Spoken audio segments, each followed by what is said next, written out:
Dans la riche mosaïque des récits coraniques, où le mystique danse avec le miraculeux, Allah nous dévoile des créatures extraordinaires qui défient l'imagination et éclairent dans nos cœurs. Des djinns de feu invisibles aux montures célestes, en passant par des bêtes prophétiques et des oiseaux divins. Ces êtres énigmatiques nous invitent à contempler l'immensité de la création d'Allah. Plongez avec nous dans cette série captivante qui explore 10 de ces merveilles, révélant des leçons profondes de foi, de repentance et de soumission. Que ces histoires renforcent votre lien avec le divin et illuminent votre chemin spirituel. Bienvenue sur Lumière d'Islam.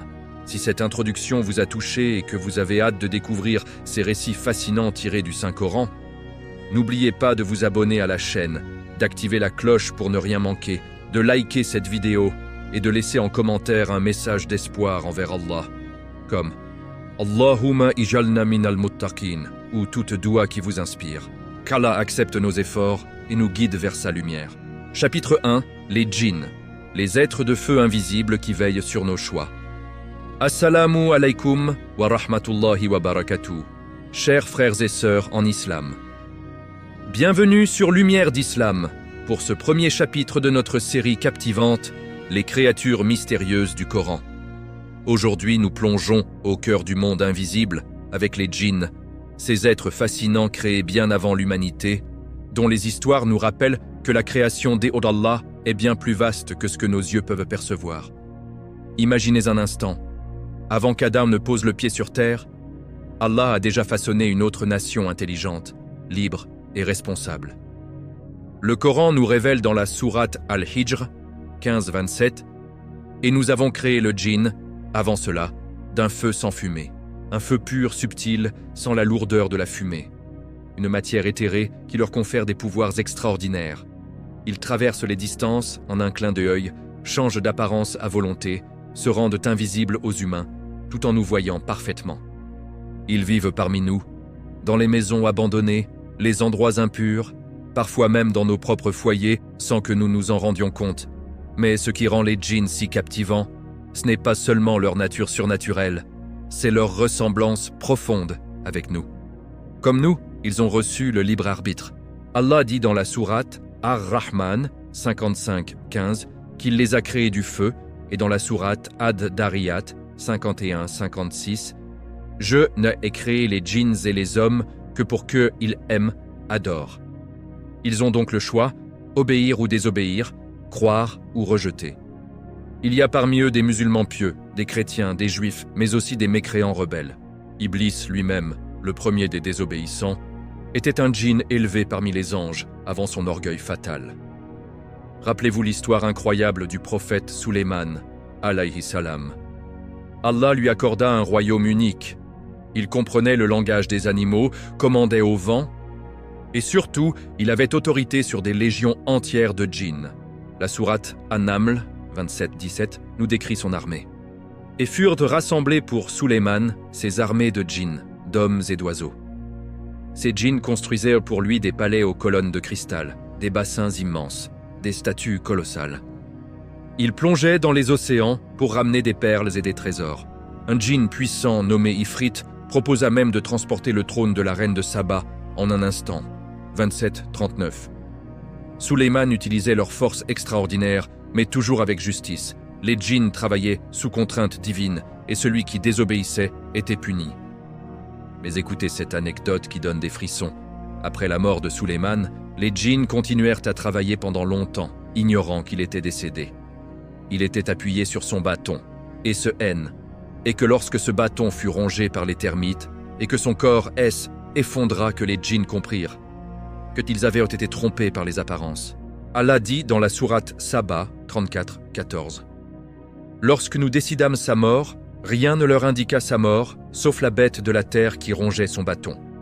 Quand il tomba, les djinns virent clairement que, s'ils avaient connu l'invisible, ils n'auraient pas continué dans le châtiment humiliant. » Cette scène nous enseigne une leçon profonde. Même les êtres les plus puissants et rapides sont limités dans leur connaissance.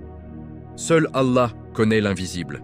Les djinns ne sont pas seulement des ouvriers ou des soldats dans les récits prophétiques. Ils interagissent constamment avec notre monde. Le prophète Muhammad, sallallahu alayhi wa sallam, nous a avertis. Quand nous entrons dans les toilettes, disons « A'udhu billahi minal khubthi wal khaba'ith » pour nous protéger des djinns impurs. Quand nous mangeons, prenons avec la main droite et disons « Bismillah » car sinon un djinn peut partager notre repas. Ils peuvent nous murmurer des doutes, nous pousser au péché, ou même posséder un corps humain, ou les cas de Rokia que nos savants traitent avec le Coran. Mais il y a aussi de belles histoires de djinns musulmans. Certains savants rapportent que des djinns venaient écouter la récitation du Coran par le prophète dans la mosquée, puis repartaient prêcher parmi leur peuple. La sourate Al-Jinn, 72 entière, est une révélation stupéfiante.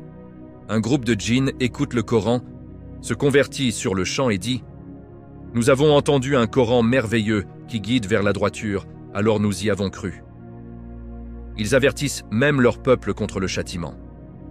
Frères et sœurs, les djinns nous renvoient un miroir troublant. Ils ont plus de pouvoir que nous, vivent de plus longtemps, mais partagent exactement la même épreuve.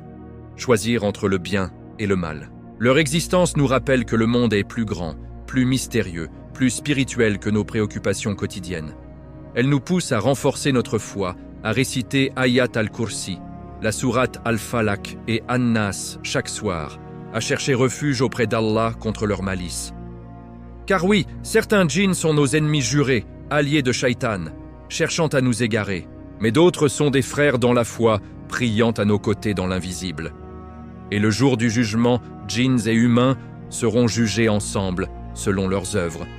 Que cette réflexion sur les djinns nous rapproche d'Allah, nous rende plus vigilants dans notre adoration et plus confiants dans sa protection absolue.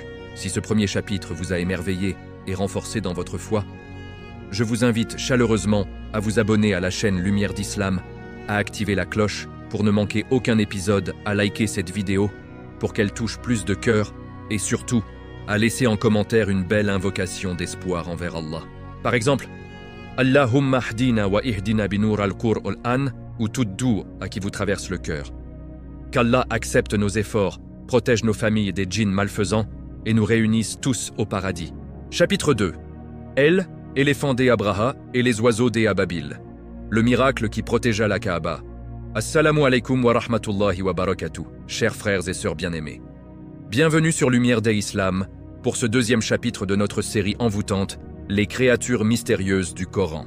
Aujourd'hui, nous voyageons dans le temps à l'année même de la naissance du prophète Muhammad, sallallahu alayhi wa sallam, pour revivre un miracle stupéfiant, l'histoire de l'éléphant Mahmoud et des oiseaux Ababil, un événement qui a changé le cours de l'histoire et affirmé la souveraineté absolue d'Allah. Imaginez la scène. Nous sommes en 570 ou 571 de l'ère chrétienne, au Yémen, sous le règne du vice-roi abyssin Abraha. Ce gouverneur chrétien, ambitieux et orgueilleux, construit à Sanaa une église somptueuse, la Koulaïs, ornée de marbre, d'or et de joyaux, dans l'espoir de détourner les pèlerins arabes de la Kaaba vers son édifice. Mais les Arabes restent fidèles à la maison d'Allah. Furieux, un homme profane même l'église. Abraha, ivre de rage, jure de détruire la Kaaba elle-même. Il rassemble une armée immense, 60 000 soldats, des cavaliers, et au centre, un éléphant colossal nommé Mahmoud, dressé pour la guerre. Cet animal gigantesque, symbole de puissance invincible pour les armées de l'époque, mène la marche vers la Mecque. Les tribus arabes, terrifiées par cette force jamais vue dans le désert, se soumettent une à une. Seul Abdul Muttalib, le grand-père du futur prophète, sallallahu alayhi wa sallam, refuse de négocier la destruction de la Kaaba. Il dit calmement à Abraha, « La Kaaba a son Seigneur qui la protège. Moi, je ne protège que mes chameaux que tu as pris. » L'armée arrive aux portes de la Mecque. Abraha ordonne l'avancée finale. Mais voilà le premier miracle, l'éléphant Mahmoud s'arrête net. Malgré les coups de fouet, les cris des cornacs, les aiguillons de fer plantés dans sa peau, il refuse catégoriquement d'avancer vers la ville sainte. Il s'agenouille, tourne le dos à la Kaaba et pourtant quand on le dirige vers n'importe quelle autre direction, il charge avec fureur. Les savants expliquent que Allah subhanahu wa ta'ala a instillé dans le cœur de cette créature massive une révérence instinctive, une soumission profonde envers sa maison sacrée. Un éléphant, connu pour son intelligence et sa mémoire, devient ici le premier témoin vivant de la sainteté de la Kaaba. Abdul Muttalib avait ordonné aux Mécois évacuer la ville, monter sur les collines environnantes et laisser Allah défendre sa maison. Les habitants fuient dans les montagnes, levant les mains au ciel, implorant la protection divine avec une foi inébranlable. Alors survient le miracle culminant, immortalisé dans la sourate Al-Fil 105 entière, révélée spécialement pour cet événement. N'as-tu pas vu comment ton Seigneur a agi envers les gens de l'éléphant? N'a-t-il pas rendu leur ruse totalement vaine? Et il a envoyé sur eux des oiseaux par volée, à Babila, qui leur lancèrent des pierres d'argile durcies, sigil, et il les a rendus pareils à des chaumes mâchés par le bétail. Soudain, le ciel s'obscurcit. Des nuées d'oiseaux ababiles apparaissent, des hirondelles ou des oiseaux d'une espèce particulière, volant en formation serrée comme des escadrons divins. Chaque oiseau porte 3 pierres brûlantes, une dans chaque patte, une dans le bec. Ces pierres d'argile cuites au feu, petites comme des lentilles ou des pois chiches, tombent avec une précision surnaturelle. À l'impact, elles percent les armures, transpercent les casques, brûlent la chair comme des projectiles enflammés. Les soldats hurlent, les chevaux s'emballent, l'éléphant lui-même est touché. En quelques instants, l'armée invincible est décimée. Les corps des soldats sont déchiquetés, leur chair rongée comme si des bêtes les avaient dévorés. Abraha lui-même est atteint. Ses membres noircissent et tombent un à un, alors qu'il fuit vers le Yémen, mourant dans d'atroces souffrances. L'armée entière est réduite à l'état de chaume mâché, comme des épis piétinés et digérés par le bétail. Ce miracle N est pas seulement une victoire militaire, c'est une déclaration éclatante de la puissance d'Allah, lui qui peut arrêter un éléphant géant par une simple inclination de son cœur, lui qui peut transformer de petits oiseaux en armée invincible, lui qui rend vaine toute arrogance humaine. Cet événement, appelé l'année de l'éléphant, marque le début d'une nouvelle ère. Quelques mois plus tard naîtra Muhammad, sallallahu alayhi wa sallam, le dernier des prophètes, dans une Mecque purifiée et protégée. Frères et sœurs, cette histoire nous enseigne des leçons éternelles. La Kaaba est sous la protection directe d'Allah. Aucune force terrestre, aucune armée, aucun complot ne peut la détruire. Même les créatures les plus puissantes, l'éléphant, ou les plus humbles, les oiseaux, se soumettent à la volonté divine. Elle arbo arrogance et le défi envers les symboles Allah mène inévitablement à l'humiliation et à la destruction. La véritable force réside dans la confiance en Allah, comme Abdul Muttalib qui a remis tout entre ses mains. Aujourd'hui encore, quand nous accomplissons le Hajj ou la Omra, quand nous tournons autour de cette maison sacrée, nous marchons sur le sol même où Allah a manifesté sa puissance absolue. Que cette histoire renforce notre attachement à la Kaaba, notre soumission à Allah et notre certitude que rien ni personne ne peut vaincre celui qui détient les clés des cieux et de la terre. Si ce chapitre vous a émerveillé le cœur et rappelé la grandeur d'Allah, je vous invite chaleureusement à vous abonner à la chaîne Lumière d'Islam, à activer la cloche pour ne manquer aucun épisode, à liker cette vidéo pour qu'elle touche davantage d'âmes et surtout à laisser en commentaire une belle invocation d'espoir envers Allah, par exemple « Allahumma ij'al al-Kaaba fi qulubina wahdina ila ziyaratiha » ou tout doux à qui vous inspire profondément. Qu'Allah nous accorde à tous de visiter sa maison sacrée dans la santé et la piété, et qu'il nous protège comme il a protégé la Kaaba ce jour-là. Chapitre 3. Dabat al-Ard, la bête de la terre, signe majeur de la fin des temps. Assalamu alaikum wa rahmatullahi wa barakatuh, chers frères et sœurs en islam. Bienvenue sur Lumière d'Islam pour ce 3e chapitre de notre série fascinante, Les créatures mystérieuses du Coran. Aujourd'hui, nous abordons un sujet qui fait frissonner les cœurs et accélère les battements. Dabat al-Ard, la bête de la terre. Cette créature énigmatique, annoncée comme l'un des signes majeurs de l'heure, un avertissement divin qui séparera définitivement les croyants des mécréants. Le Saint-Coran la mentionne explicitement dans la sourate An-Naml, 27-82. Et quand la parole tombera sur eux, nous ferons sortir de la terre une bête qui leur parlera. Les gens n'étaient pas convaincus de nos signes. Imaginez, un jour viendra où la foi aura presque disparu de la surface de la terre. Les mosquées seront magnifiques, mais vides de cœurs sincères. Le Coran sera récité mais peu compris et appliqué. Les ordres d'Allah seront moqués, les péchés banalisés. À ce moment précis, quand l'humanité aura atteint un degré extrême d'indifférence envers les signes divins, Allah fera surgir de la terre une créature extraordinaire, Dabat al-Ard. Les savants divergent sur sa forme exacte, car Allah a voilé son apparence pour augmenter le mystère et l'effroi. Certains hadiths authentiques la décrivent comme une bête immense, composite, portant des traits de plusieurs animaux. Tête de taureau, yeux de porc, oreilles d'éléphant, cornes de bélier, cou de chameau, poitrine de lion, couleur de tigre, reins de chat, queue de mouton, pattes de chameau. Une créature terrifiante, inimaginable, qui se déplacera à une vitesse fulgurante, couvrant la terre entière en peu de temps. Mais ce qui la rend unique, c'est qu'elle parlera aux humains avec une parole claire et articulée. Elle adressera à chaque personne dans sa propre langue et dira des mots qui transperceront les cœurs. Les gens n'étaient pas convaincus de nos signes. Elle dénoncera publiquement l'hypocrisie, l'incroyance et le rejet des avertissements divins. Son rôle le plus glaçant est décrit dans les hadiths authentiques, rapportés par Muslim et Ahmad. Elle portera avec elle 2 objets prophétiques sacrés.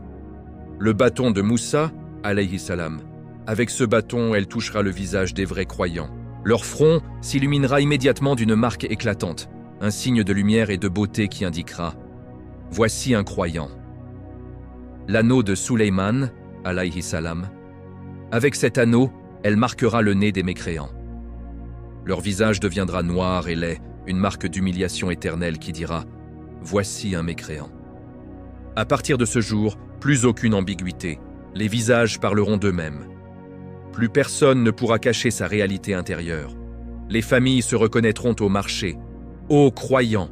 dira-t-on à l'un. « Ô mécréants !» à l'autre. Les commerçants refuseront de vendre au marqué du sceau noir. La séparation sera totale, irrémédiable.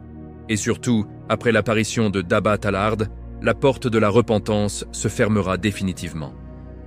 Le prophète, sallallahu alayhi wa sallam, a dit « 3 choses, quand elles apparaîtront, ne profiteront plus à une âme sa foi si elle n'y avait pas cru auparavant ou avait pas acquis de bien dans sa foi.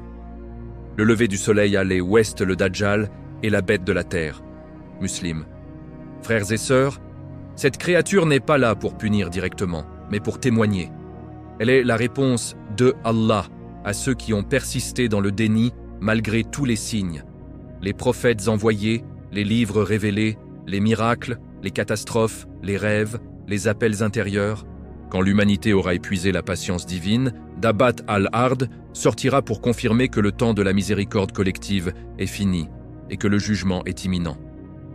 Mais il y a une immense rahma dans cet avertissement. Allah nous en parle aujourd'hui, alors que nous avons encore le temps. Chaque fois que nous lisons ce verset, c'est une invitation pressante à nous réveiller avant qu'il ne soit trop tard, à renforcer notre foi, à multiplier les bonnes actions, à nous repentir sincèrement, à enseigner le Coran à nos enfants, à défendre la vérité même si elle est impopulaire, car le jour où la bête apparaîtra, il n'y aura plus de retour en arrière. Les visages marqués parleront plus fort que toutes les excuses.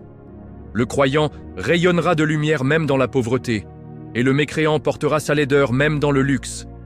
Que cette réflexion nous glace le sang juste assez pour nous pousser à l'action et nous réchauffe le cœur par elle.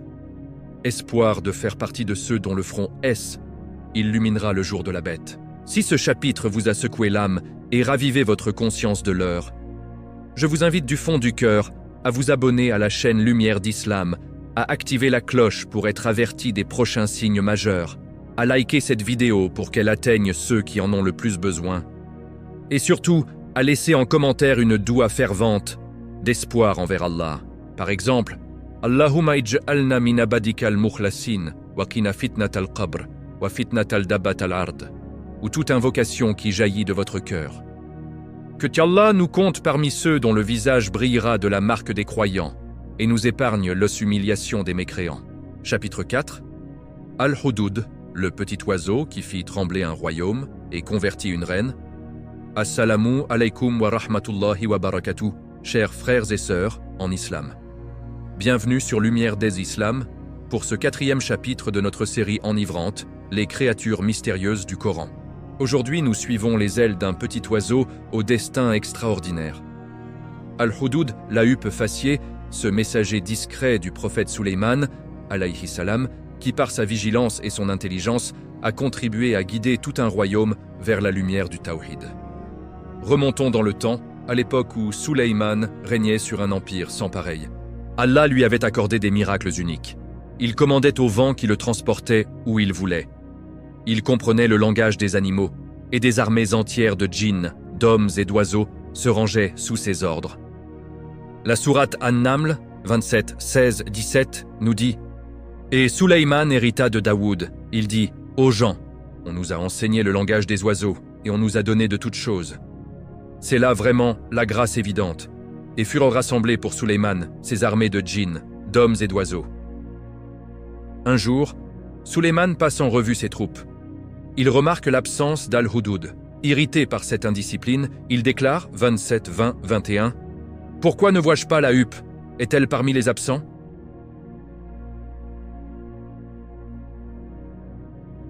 Mais la huppe revient très vite, essoufflée, et s'adresse directement au prophète avec une éloquence stupéfiante. 27, 22, 26.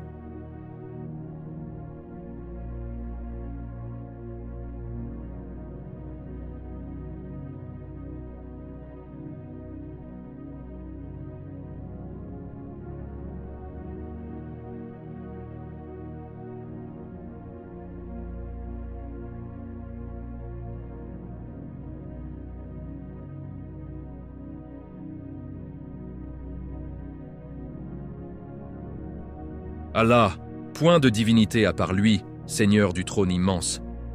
Imaginez la scène, un petit oiseau, à peine plus gros qu'une main, vient d'explorer un royaume lointain, d'observer sa reine, son palais, ses pratiques religieuses, et revient faire un rapport précis et courageux devant le plus puissant roi de l'époque. Sulayman, impressionné, vérifie d'abord l'information en demandant à d'autres de confirmer. Puis il rédige une lettre historique, 27, 28, 31. Allez avec cette lettre que voici et jetez-la leur. Puis retirez-vous et voyez ce qu'ils répondront. Al-Hudud prend la lettre dans son bec et vole jusqu'au palais de Bilqis, la reine de Saba, l'actuel Yémen.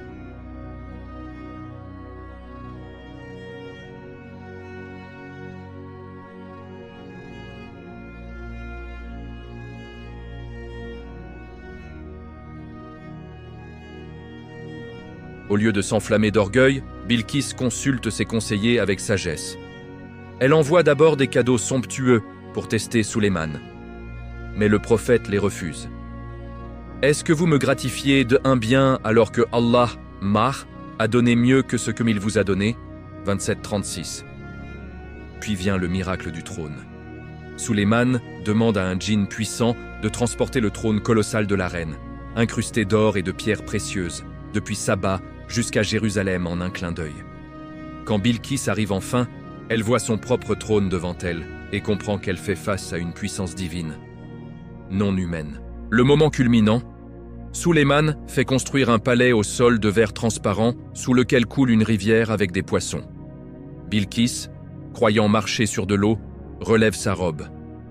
Sulayman lui dit avec douceur « C'est un palais pavé de cristal. » Touchée par cette sagesse et ces miracles, elle prononce alors les mots qui scellent sa conversion, 27-44. « Seigneur, je me suis fait du tort à moi-même. Je me soumets avec Sulayman à Allah, Seigneur des mondes. » Frères et sœurs, cette histoire d'un petit oiseau nous enseigne des leçons immenses. Allah peut choisir la plus humble de ses créatures pour accomplir les plus grands desseins. Un oiseau insignifiant aux yeux des hommes devient El, instrument D. Une Da, Wa, qui convertit une reine et tout son peuple. L'observation attentive, l'intelligence et le courage dans la vérité sont des qualités précieuses. Al-Hudud n'a pas hésité à dire la vérité, même devant un roi puissant. La diplomatie guidée par la foi est plus forte que la guerre. Sulayman n'a pas envoyé d'armée. Il a envoyé une lettre portée par un oiseau et la vérité a triomphé. La sincérité et la sagesse ouvrent les cœurs les plus fermés. Bilqis, reine païenne, est devenue musulmane par la douceur et les preuves claires. Aujourd'hui, quand nous voyons une huppe dans la nature, rappelons-nous qu'Allah a élevé l'une d'elles au rang de messagère prophétique.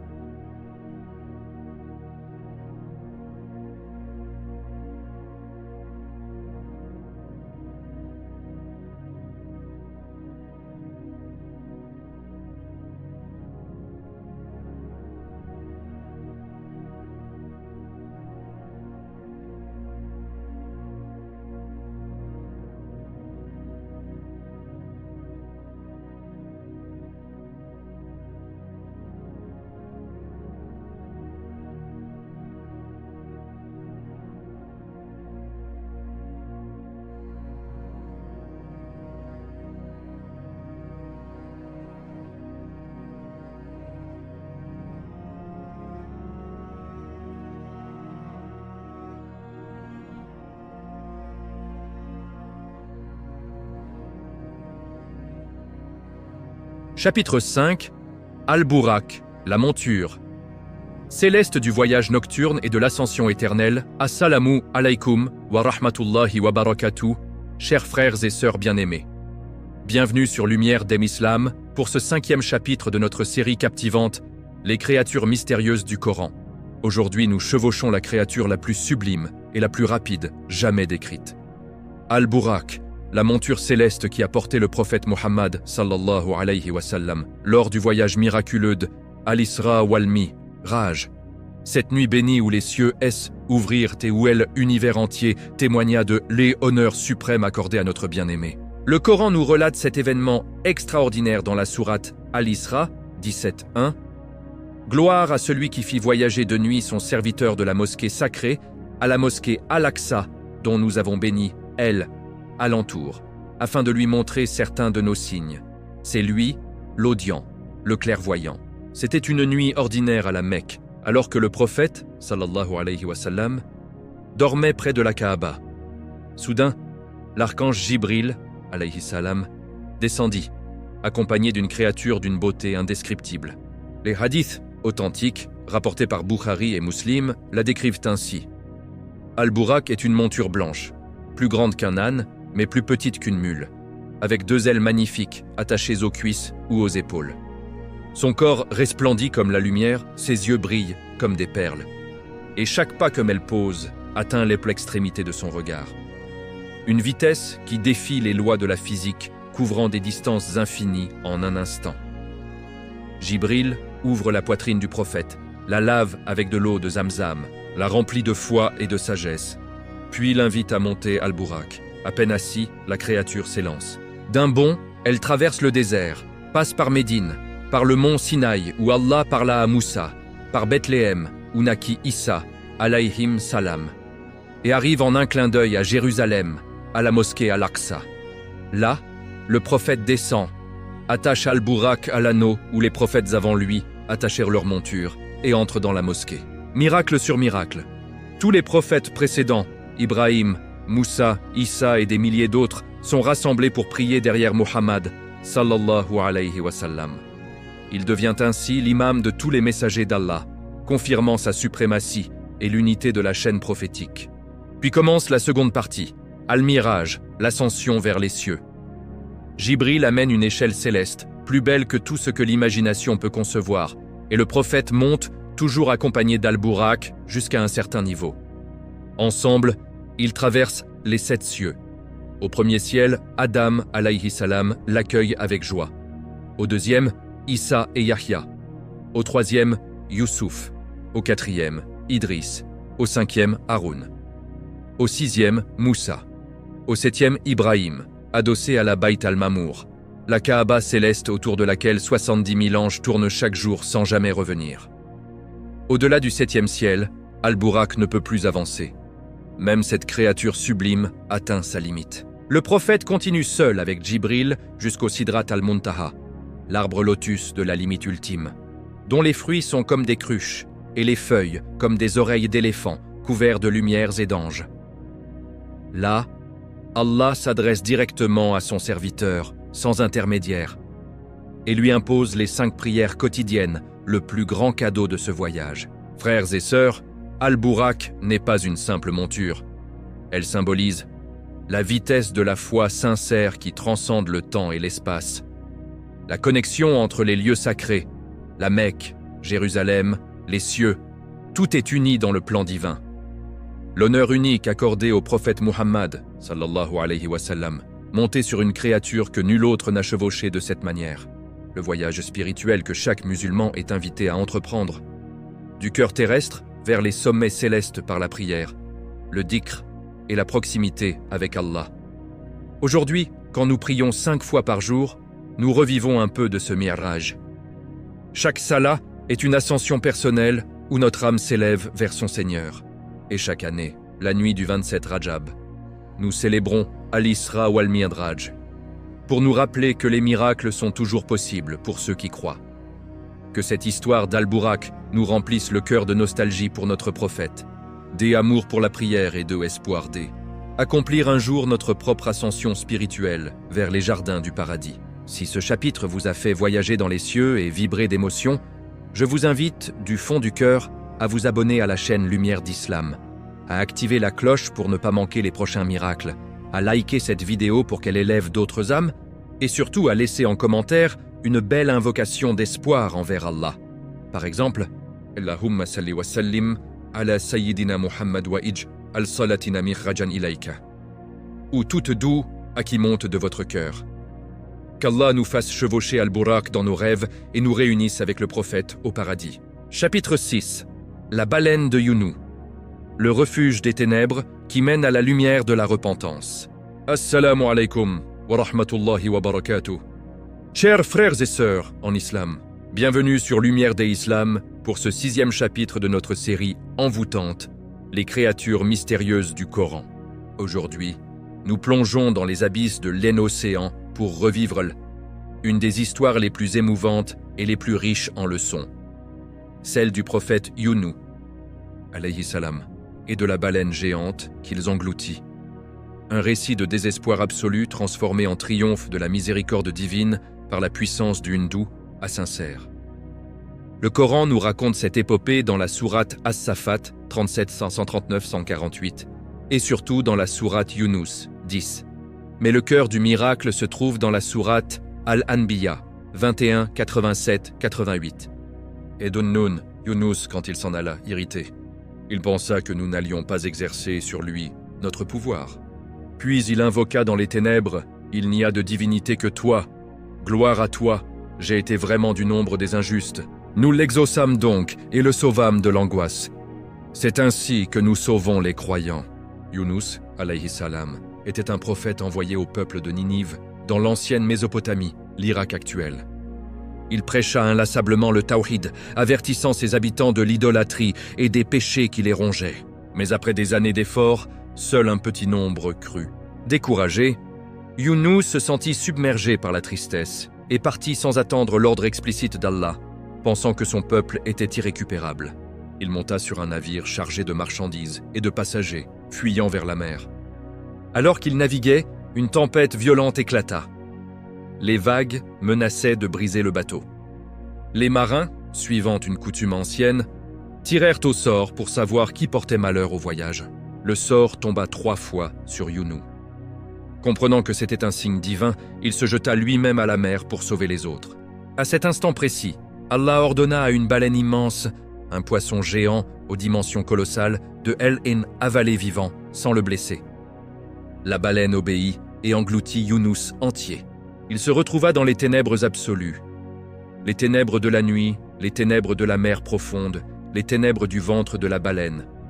3 couches d'obscurité superposées, comme pour symboliser l'angoisse totale de l'âme égarée. Imaginez la scène. Younous, seul dans cet espace étroit, humide, ballotté par les mouvements de la créature marine. Pas de lumière, pas d'air frais, seulement le bruit des vagues à l'extérieur et le battement de son propre cœur. Il comprit alors son erreur. Un prophète ne doit jamais désespérer de la miséricorde d'Allah ni abandonner sa mission par impatience. Dans cette prison vivante, il se tourna vers son Seigneur avec une repentance pure et une soumission totale. Sa doua, devenue célèbre et recommandée dans les moments de détresse, résonne encore aujourd'hui. Il n'y a de divinité que toi. Gloire à toi. J'ai été vraiment du nombre des injustes. Cette invocation est si puissante que le prophète Muhammad sallallahu alayhi wa sallam a dit dans un hadith authentique rapporté par Tirmidhi: Elle, invocation de Dunnun dans le ventre du poisson.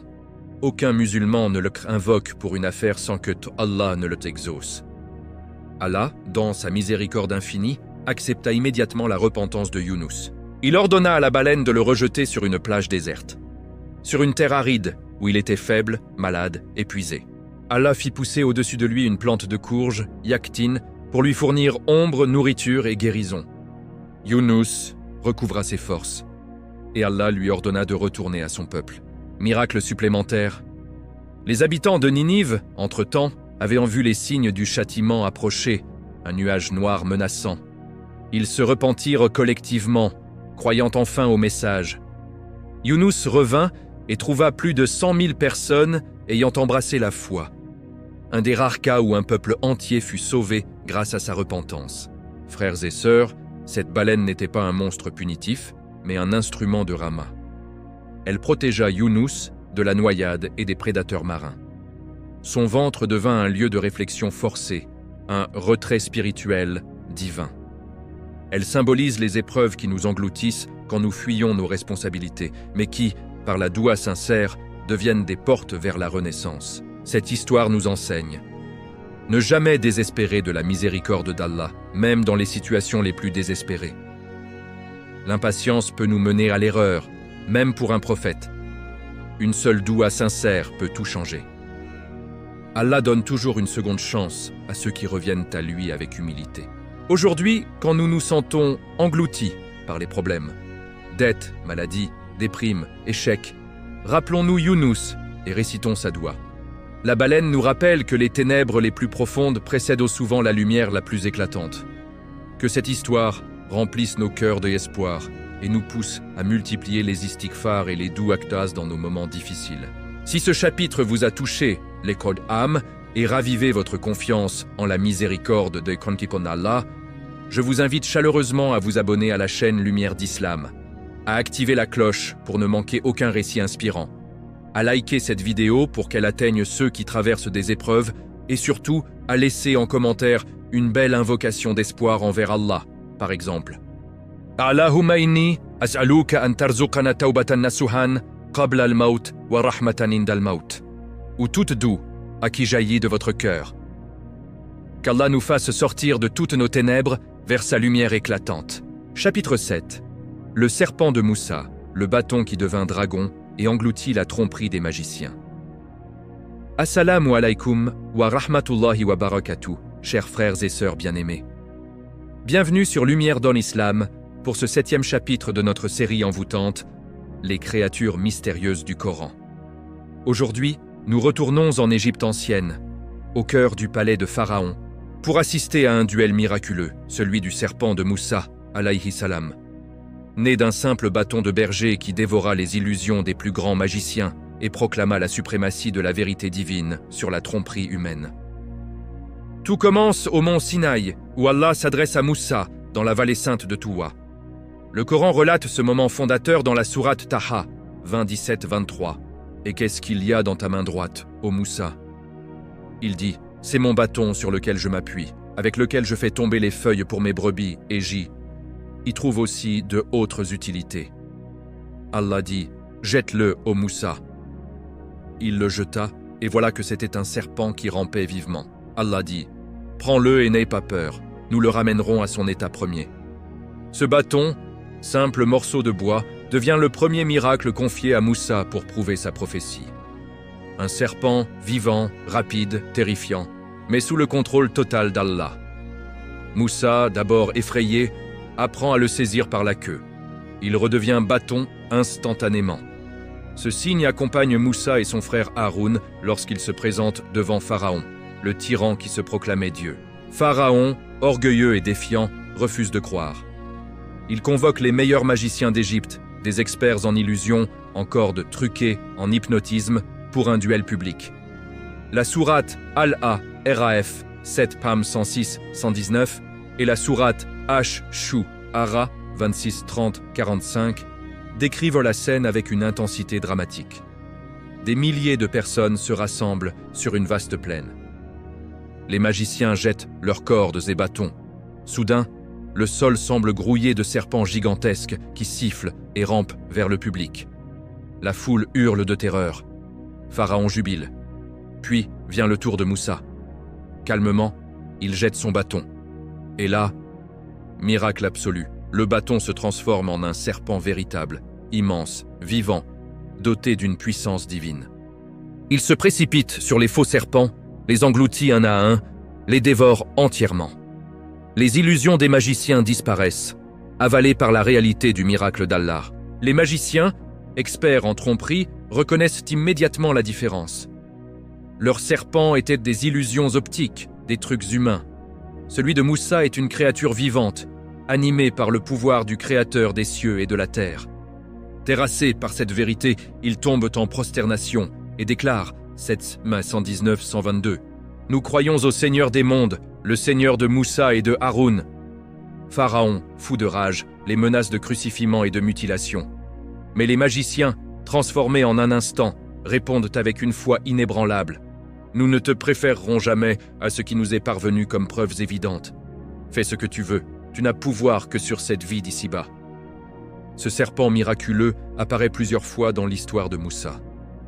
Lors de la confrontation initiale avec Pharaon, pendant les 9 plaies d'Égypte, comme signe renouvelé, et même lors de la fuite des enfants d'Israël, certains savants disent que le bâton serpent a aidé à effrayer les poursuivants. Mais le symbole est profond. Le serpent représente la transformation divine. Ce qui semble ordinaire, un bâton de berger, devient extraordinaire quand Allah le touche. Il symbolise aussi la victoire de la vérité sur le mensonge. Les illusions les plus sophistiquées, effondrent devant la réalité d'Allah. Frères et sœurs, cette histoire nous parle directement aujourd'hui. Dans un monde rempli de tromperies, médias manipulés, idéologies mensongères, apparences trompeuses, le serpent de Moussa nous rappelle que la vérité finira toujours par engloutir le faux.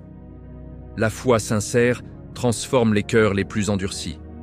Les magiciens, hier serviteurs de Pharaon, deviennent martyrs pour Allah en un instant. Allah soutient ses prophètes avec des miracles qui défient la logique humaine. La peur initiale de Moussa nous montre que même les plus grands envoyés ont des moments de hésitation. Mais la confiance en Allah les élève. Quand nous faisons face à l'oppression, à l'injustice ou au doute, rappelons-nous ce serpent, un simple bâton devenu dragon par la volonté d'Allah, et prions pour que notre foi, même petite comme un bâton de berger, devienne une force capable d'engloutir les mensonges qui nous entourent. Que cette histoire renforce notre certitude que la vérité triomphe toujours, même quand elle semble faible face à la puissance apparente des tyrans. Si ce chapitre vous a fait vibrer d'émerveillement devant la puissance d'Allah et la victoire de la vérité,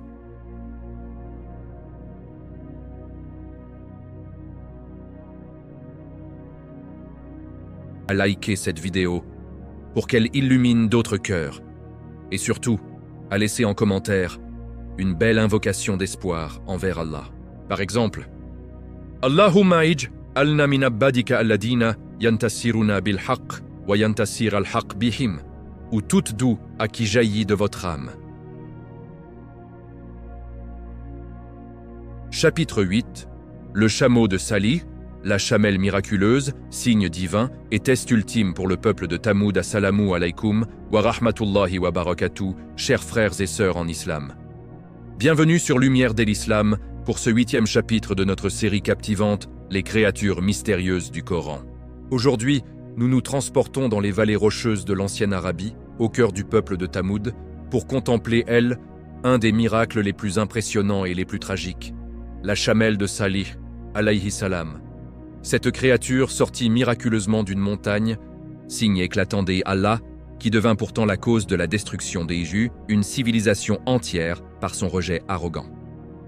Le Coran relate cette histoire avec une puissance émouvante dans plusieurs sourates, notamment Al-A'raf 7:73-69, Oud 11:61-68, Ash-Shu'ara 26:141-159 et surtout dans la sourate Al-Qamar 54-27-31.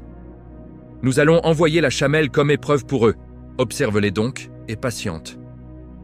Tamoud était un peuple prospère, successeur des Had, célèbre pour ses constructions extraordinaires. Il taillait des palais entiers dans les montagnes rocheuses, comme ceux que l'on voit encore aujourd'hui à Al-Hijr, Madain Salih en Arabie Saoudite.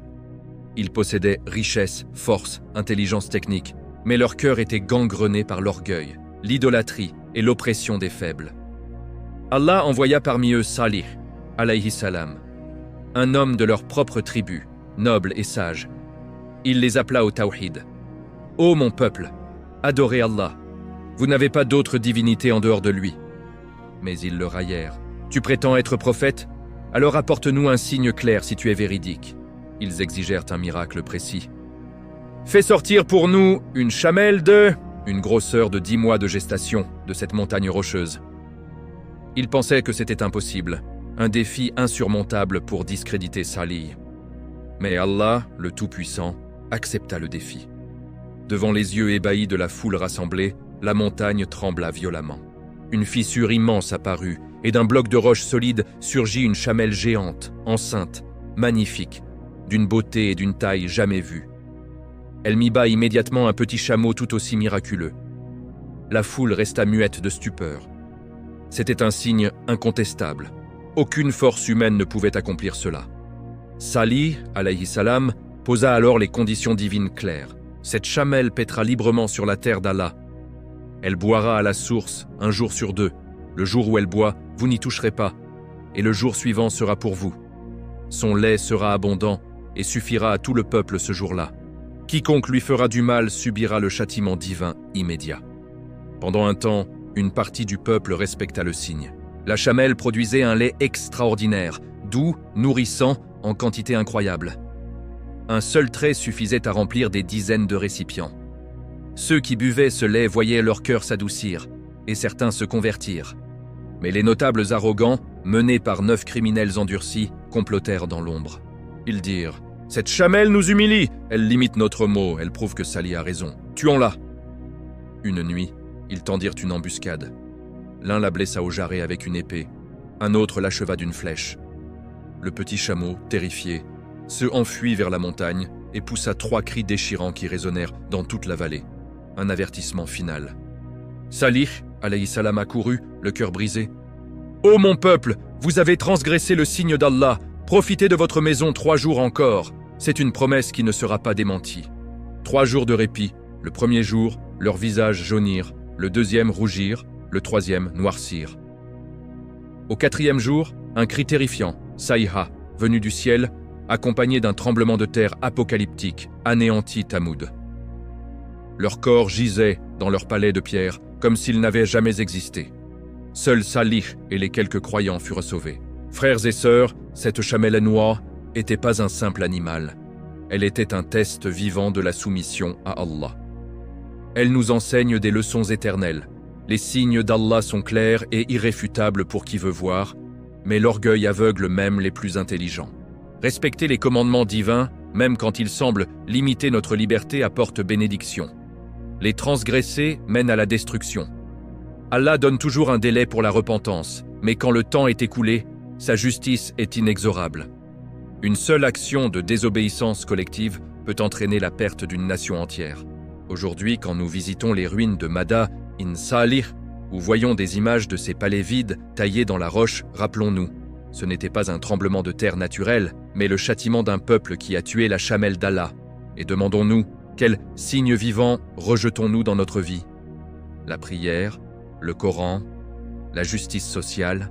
Que cette histoire nous pousse à l'humilité, à l'obéissance et à la reconnaissance des bénédictions d'Allah avant qu'il ne soit trop tard.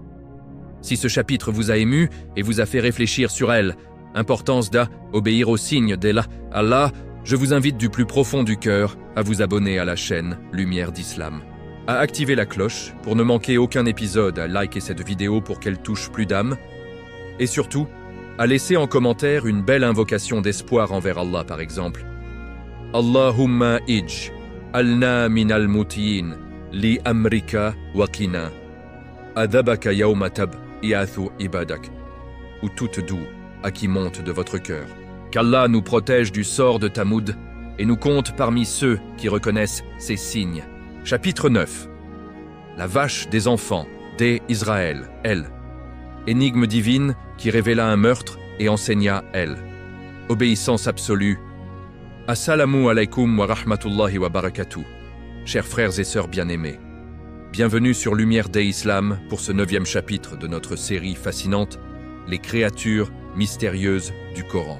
Aujourd'hui, nous nous plongeons dans une des histoires les plus intrigantes et les plus riches en enseignements du livre de Allah, la histoire de la vache, Al-Baqarah, relatée en détail dans la sourate qui porte son nom la plus longue du Coran. Un meurtre mystérieux, un peuple hésitant, une commande apparemment simple qui se complique, et au cœur de tout cela, une vache ordinaire qui devient l'instrument de un miracle stupéfiant révélant la sagesse infinie des Allah. Le récit commence parmi les enfants d'Israël après la sortie d'Égypte sous la guidance du prophète Moussa, alayhi salam. Un homme riche et pieux est assassiné dans une ville. Son corps est retrouvé, mais personne ne sait qui est le coupable. Les héritiers se disputent, accusant différents clans. La tension monte, risquant de dégénérer en guerre civile. Le peuple se tourne vers Moussa. « Ô Moussa, invoque ton Seigneur pour nous révéler le meurtrier. » Allah répond par une commande qui semble étrange au premier abord, relatée dans la sourate Al-Baqarah 2, 67-73. Et lorsque Moussa dit à son peuple « Allah vous commande de immoler une vache », ils dirent « Te moques-tu de nous ?» Il dit « Je cherche refuge auprès de Allah contre le fait d'être du nombre des ignorants. » Ils dirent « Invoque pour nous ton Seigneur pour qu'il nous éclaire sur ce qu'elle est. » Il dit qu'elle est une vache, ni trop vieille ni trop jeune, d'un âge moyen entre les deux. Faites donc ce qu'on vous commande. Ils dirent « Invoque pour nous ton Seigneur pour qu'il nous éclaire sur sa couleur. » Il dit qu'elle est une vache jaune vif, de couleur plaisante à ceux qui la regardent. Ils dirent « Invoque pour nous ton Seigneur pour qu'il nous éclaire sur ce qu'elle est exactement. Car les vaches se ressemblent pour nous, et si Allah le veut, nous serons guidés. » Il dit qu'elle est une vache qui n'a pas été asservie à labourer la terre ni à arroser les champs, une vache saine, sans tache. Ils dirent « Maintenant tu nous as apporté la vérité. » Ils l'immolèrent alors. Peu s'en fallut qu'ils ne l'eussent pas fait. Remarquez la progression. Au départ, Allah commande simplement « immoler une vache ». N'importe quelle vache aurait suffi. Mais les enfants d'Israël, marqués par des années d'esclavage et de doute, multiplient les questions. Quel âge? Quelle couleur? Quel travail a-t-elle fait? Est-elle sans défaut? Chaque question rend la recherche plus difficile, plus coûteuse. Ce qui aurait pu être simple devient compliqué par leur hésitation et leur manque de soumission immédiate. Finalement, ils trouvent la vache exacte. Une vache jaune éclatante parfaite, appartenant à un jeune homme pieux qui la vend à prix de Djougor, car il comprend qu'elle est destinée à un dessein divin. Puis vient le miracle culminant. Allah ordonne de frapper le cadavre de la victime avec une partie de la vache immolée. Certains savants disent la langue ou un morceau de viande. À l'instant où le corps est touché, le mort ressuscite temporairement. Il ouvre les yeux, désigne son meurtrier du doigt, souvent un neveu ou un cousin cupide, puis retombe mort. Le mystère est résolu, la justice rétablie, la fitna évitée. Mais pourquoi une telle épreuve? Pourquoi une vache? Les savants expliquent plusieurs sagesses profondes. Enseigner l'obéissance absolue. Quand Allah commande, on exécute sans multiplier les pourquoi et les conditions. L'hésitation complique la vie et éloigne de la baraka. Montrer que les ordres divins, même apparemment insignifiants, cachent une sagesse immense. Ici, résoudre un meurtre et sauver une communauté. Rappeler que la vie et la mort sont entre les mains d'Allah seul. Ressusciter un mort pour témoigner est un signe de sa puissance absolue. Critiquer l'attitude des enfants d'Israël qui, malgré tous les miracles vus, mer fendue, manne écaille, restaient dans le doute et la complication inutile. Frères et sœurs, cette vache ordinaire devient extraordinaire parce qu'elle est choisie par Allah. Elle nous parle directement aujourd'hui. Dans notre pratique religieuse, combien de fois compliquons-nous ce qui est simple?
Chapitre 10.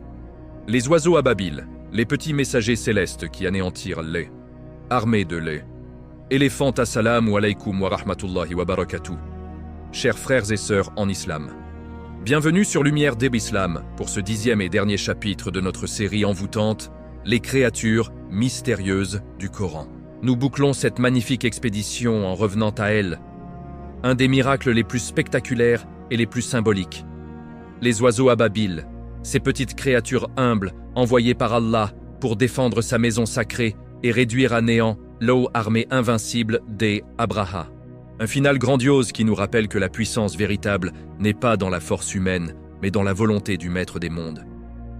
Nous avons déjà évoqué cet événement dans le chapitre sur l'éléphant, mais aujourd'hui, nous nous concentrons sur ces héros ailés, ces soldats invisibles du ciel, immortalisés dans la sourate Al-Fil 105, entière révélée comme un hymne à la gloire d'Allah. N'as-tu pas vu comment ton Seigneur a agi envers les gens de l'éléphant?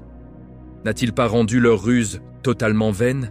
Et il a envoyé sur eux des oiseaux ababila, par essaim, par volée, qui leur lancèrent des pierres de sijil, argile durcie, cuite. Et il les a rendus comme des chaumes mâchés par le bétail. Rappelons la scène pour mieux savourer le miracle.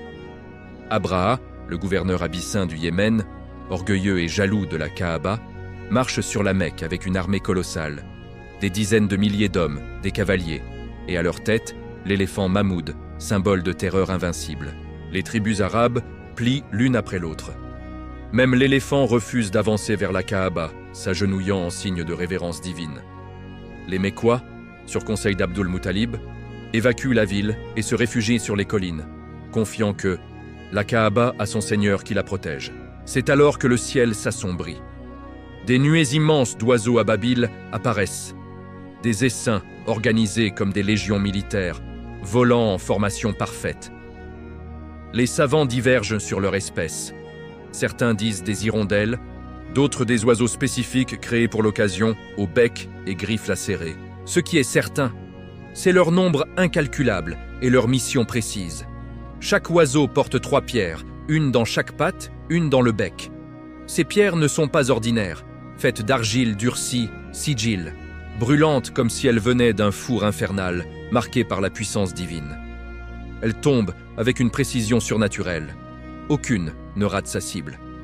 Elles transpercent les casques, percent les armures les plus épaisses, brûlent la chair, fracassent les os.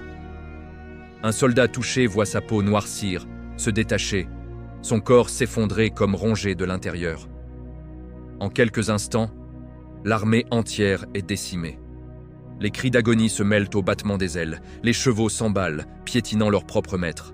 Abraha lui-même est atteint. Ses doigts tombent un à un, sa chair se putréfie alors qu'il fuit vers le Yémen, mourant dans d'horribles souffrances. Les survivants, il y en eut très peu, racontèrent que les corps des morts ressemblaient à des épis de blé mâchés et recrachés par des bêtes, méconnaissables, réduits en bouillie. Ce miracle n'est pas une simple vengeance, c'est une déclaration universelle. Les oiseaux ababiles symbolisent la défense absolue des lieux sacrés. Aucune armée, aucune technologie, aucune superpuissance ne peut toucher ce qu'Allah protège. Elle, humilité des moyens divins. Allah n'a pas envoyé des anges géants ou un cataclysme visible de loin. Il a choisi de petits oiseaux, créatures apparemment insignifiantes, pour humilier les plus grands arrogants. La précision de la justice divine. Chaque pierre atteint exactement qui elle doit atteindre, sans collatéral innocent. La futilité de l'orgueil humain. Abraha voulait détourner le pèlerinage vers son église. Allah a protégé sa maison et préparé la venue du dernier prophète, né cette même année. Frères et sœurs, cette histoire résonne particulièrement aujourd'hui. Dans un monde où les lieux saints sont parfois menacés, où l'arrogance des puissants défie les symboles de la foi, les oiseaux ababiles nous rappellent que la protection d'Allah est toujours là, inattendue, imparable, parfaite. Ils nous enseignent aussi que les plus petites créatures peuvent être les plus grandes dans le plan divin. Comme le Houdoud dans un chapitre précédent, ces oiseaux nous disent « Ne sous-estimez jamais ce que Allah peut accomplir à travers le humble. » Et surtout, ils nous invitent à la confiance totale, comme les Mécois qui ont laissé la Kaaba entre les mains d'Allah. Laissons nos soucis, nos peurs, nos épreuves entre ses mains. Il défendra sa religion, ses serviteurs sincères, ses maisons sacrées, avec des moyens que nous n'imaginons même pas. Avec ce chapitre, nous refermons notre série sur ces 10 créatures mystérieuses qui ont illuminé le Coran et nos cœurs. Des djinns invisibles aux oiseaux ababiles, chaque histoire nous a rappelé la grandeur d'Allah, la diversité de sa création et les leçons éternelles pour nos vies. Qu'Allah fasse de nous des serviteurs qui reconnaissent ses signes, qui se soumettent à sa volonté et qui défendent sa religion avec humilité et courage. Si cette série entière, et particulièrement ce dernier chapitre, vous a émerveillé, renforcé dans votre foi et donné envie de partager ces lumières, je vous invite une dernière fois, du plus profond du cœur, à vous abonner à la chaîne Lumière d'Islam, à activer la cloche pour ne manquer aucune future série, à liker chaque vidéo que vous avez aimée et surtout à laisser en commentaire une belle invocation d'espoir envers Allah. Par exemple, Allahumma ihfaz baytak al-haram wa ihfazna min kulli makruh wa ij'alna min al-muttaqin, ou toute douce qui jaillit de votre cœur reconnaissant. Merci infiniment de nous avoir accompagnés dans ce voyage spirituel. Qu'Allah vous récompense abondamment et nous réunisse tous sous son ombre au jour du jugement. D'autres séries arrivent bientôt, Inch'Allah. Wassalamu alaykum wa rahmatullahi wa barakatuh.